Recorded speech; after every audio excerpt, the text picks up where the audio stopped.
தனியாரிடம் ஒப்படைப்பது என்ற செய்தி வந்திருந்தது. மாண்புமிகு அமைச்சர் அவர்கள், கல்வித்துறை அமைச்சர், அதற்கு மறுப்பு தெரிவித்தார். ஒப்படைக்க மாட்டோம் என்று. மகிழ்ச்சியான செய்தி. இருந்த போதிலும் அவர் என்ன சொல்லுகிறார் என்றால், தனியார் பள்ளிகள் CSR பணத்தில் பள்ளிகளை செப்பனிட முன்வந்திருக்கிறார்கள்.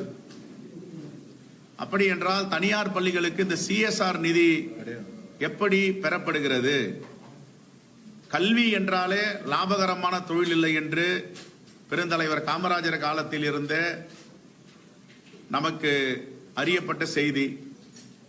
ஆனால் CSR ஃபண்ட் என்றால் கல்வியில் பெரும் கட்டணத்தை வசூல் செய்து அதை லாபத்தை ஈட்டி அதை செலவழிக்கிறார்கள் என்றால் அரசு அதற்கு அனுமதிக்க கூடாது.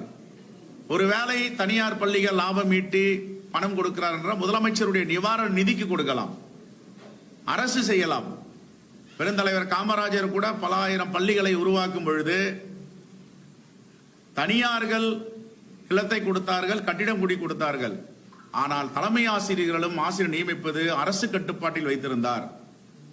அதே போன்று தனியார் கல்வியாளர்களை அரசு பள்ளிகளில் ஊக்கப்படுத்தக்கூடாது.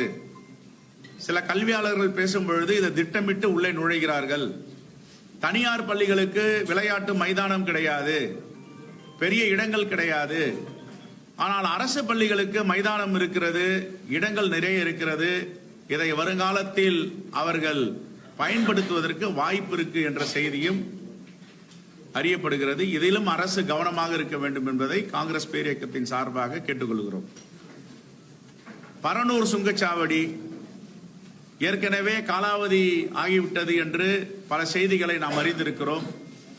இருந்த போதிலும் இந்த சுங்கச்சாவடிகளை அவர்களுடைய கால வரையறை முடிந்த பிறகும் வசூல் செய்து கொண்டிருக்கிறார்கள். உடனே இதை தடுத்து நிறுத்த வேண்டும் அல்லது அந்த சுங்கச்சாவடிகளை அகற்ற வேண்டும். தமிழர் திருநாள் வருடத்தில் ஒரு முறைதான் தமிழர் திருநாள் வருகிறது. அதுதான் பொங்கல் திருவிழா என்று கொண்டாடுகிறோம். ஏற்கனவே பல கட்சிகள் கோரிக்கை வைத்திருக்கிறது.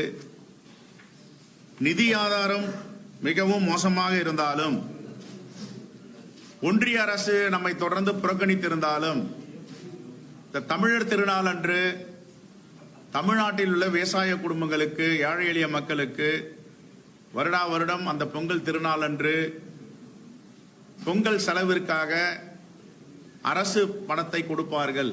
அதே போன்று இந்த ஆண்டும் ஒவ்வொரு குடும்பத்திற்கும் குறைந்தபட்சம் 1000 ரூபாய் அளிக்க வேண்டும் என்று காங்கிரஸ் பேரியக்கம் முதலமைச்சரிடம் வேண்டுகோள் வைக்கிறது.